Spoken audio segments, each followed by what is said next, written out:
The title of my speech is, So Nate, what do you do? And I think it is especially important for scientists to be able to explain what they do. As a scientist, you need to tell other scientists about your findings so they can learn and build off of your work. It's important to explain to your bosses and funders what what you did or to receive funding or support for work that you'd like to do. And explaining your work and what you do to other scientists can be challenging. Explaining what you do to a non-scientist is even harder, but arguably more important.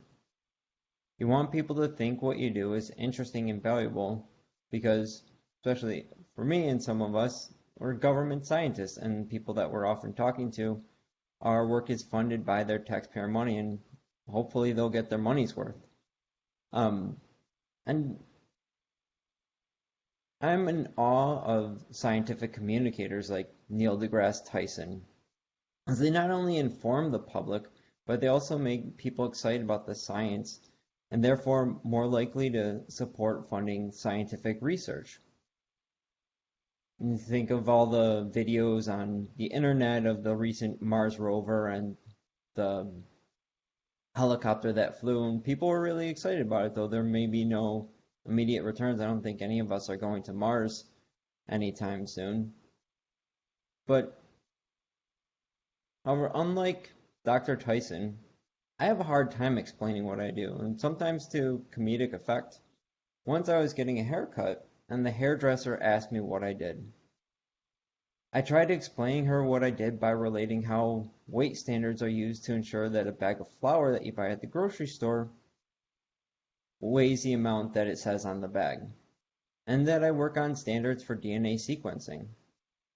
Later that day, when the hairdresser was cutting my wife's hair, she said, "You know, your husband has a very interesting job." She said, "Oh, really?" It's like, "Yeah, he weighs bags of flour." So my explanation wasn't very clear, although I guess it did make the job sound interesting. So despite past missteps, I continue to try to explain what I do to anyone who asks and who will listen.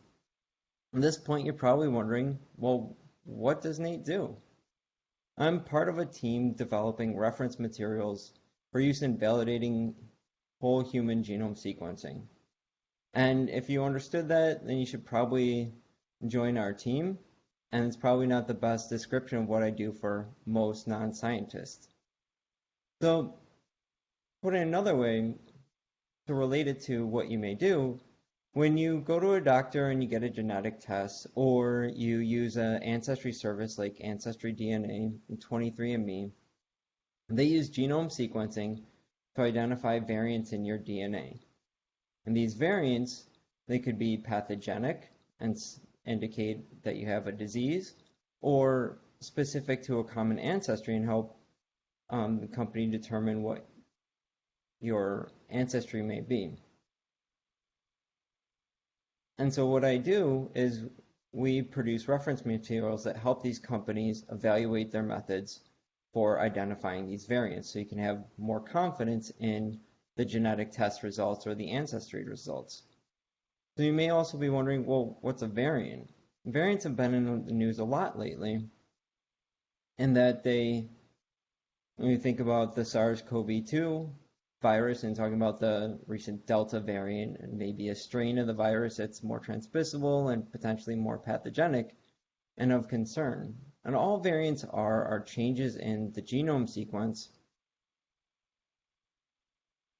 that happen, and they're identified by sequencing a new isolate or strain of the virus and comparing it to the reference strain. And so similar to this, genetic testing companies, they compare your sequencing data to a reference human genome. And it's a genome that's reference genomes maintained by National Institutes of Health, not NIST. We have a different reference. We produce reference materials, not a reference genome. But the companies will use our reference materials. They'll sequence the DNA in our materials and identify variants using their methods, then compare those variants to our characterizations. And then they can have confidence that their methods are performing correctly and that your genetic test results are correct and that the ancestry that they provided is correct as well. But, in the end, all I really do, I manage the sequencing data, make some pretty graphs, and write some papers. But that's a story for another longer presentation. Thank you. Thank you, Fawaz, and a special thank you to Nate for giving a great speech and for letting us know and introducing us here in Toastmasters to what it is that Nate does. So first off, I wanted to say that you hit it right on target, and this was very relevant for me. I don't know, it really worked out well because we just did a workshop on elevator pitches yesterday for the surf students, and it was really about how do you sell yourself and what you do in a short frame of time or period of time. So this was sort of right up that alley. You were telling us about what you do, trying to explain it in terms that us regular folk could understand that may not be scientists. And I think you did a really good job in trying to accomplish that. So I'll start off by saying I really liked how you went into the why about your speech. So it's important for scientists to be able to explain what they do. And I think that's relevant for a lot of people on this campus. It can be real difficult to take something that gets real nuanced and real into the weeds and real complex and try to bring it up a few levels so that more people can understand the impact that the work that you're accomplishing and you're a part of is making on everything that we do. And so I think that was a great way to introduce the why of your speech. So I really appreciated that. I also appreciated how you sort of gave us the sciencey explanation, and then we all realized how quickly that I just had no idea what you were talking about. And so I nodded my head like I knew, hey, I know what that means, but I didn't know what that meant. And then when you gave us the sciencey breakdown, but then you went into more of a, okay, but this is how I can explain it in another way that would make it a little bit easier to understand. It really gave us it helped us see the why of the speech even more because when you said it in the complex term but in the way that you usually interact with it, I was completely lost, but when you broke it down and related it to ancestry, I totally got what you were doing. And so I think that's success right there, right? I didn't understand at first. I understood because you explained it in a way that I could relate to. I liked how you started off with a personal story about how it's hard for you in general to explain what you do, and so how it becomes even more difficult when you get to having to explain what you do in more of a sciencey background or sciencey project. So I did appreciate that as well, and I appreciated the format of how you went into the personal story, but then once you went into that personal story and explained your trouble with having to explain sort of what you do in an easy way, you then moved into how that relates to what you're doing now and how you're trying to explain it in a more simpler way. So in an evaluation, you always have to provide some constructive feedback as well. So one thing that I would say would may be beneficial from this to add into the speech is to bring in the value of the work that you're doing a little bit earlier into the speech. And I'm thinking about this in relation to the elevator pitch and introducing what you do, but then also using the value to help explain what you do. And so I think you did that when you were starting to discuss how it relates to ancestry and things like that. And I figured that if you brought that up a little bit earlier into your speech, it would have helped us understand the power because the work that you're doing is extremely powerful. And the earlier you explain the power to the people that are listening, the audience, I think the more in tune they'll be with the entirety of the speech.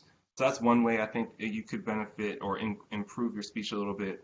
Another way I think you may be able to improve your speech a little bit would be to tie it off with a bit more of a stronger conclusion, where you're able to tie it all together. And one thing that I was left wondering was like, what drove you to get into this field? And I think a great way of bringing people to become interested about what you do is telling them the story, the motivator about why you're in the field, why you're doing what you're doing, how you came to get into that field. So I think adding that into your speech would have helped bolster it a little bit as well. But all in all, I will say that it was a great speech. As always, you're steady, calm, and collected when delivering the speech. It's at a virtual pace, but you were staring at the camera the entire time, making eye contact with the virtual audience. So I thought that was good. I guess just one other thing I think could help in a virtual environment is that when you're explaining, I guess, a few complex processes, which you were, it may be helpful to have some visuals or like a visual guide about how all these things are connected. And that may have been something that you could have added to your speech as well. But all in all, great job, Nate, as usual. You're a great speaker. We enjoy hearing your stories. We learn something new and interesting about you every time you speak at the meeting. Even in your table topics, we learn you're going on sort of concert trips all across the country, it seems. So I'm looking forward, as Lisa is, to your next speech where you give us a little bit more detail about that. So thank you again, and back to you, Fawaz.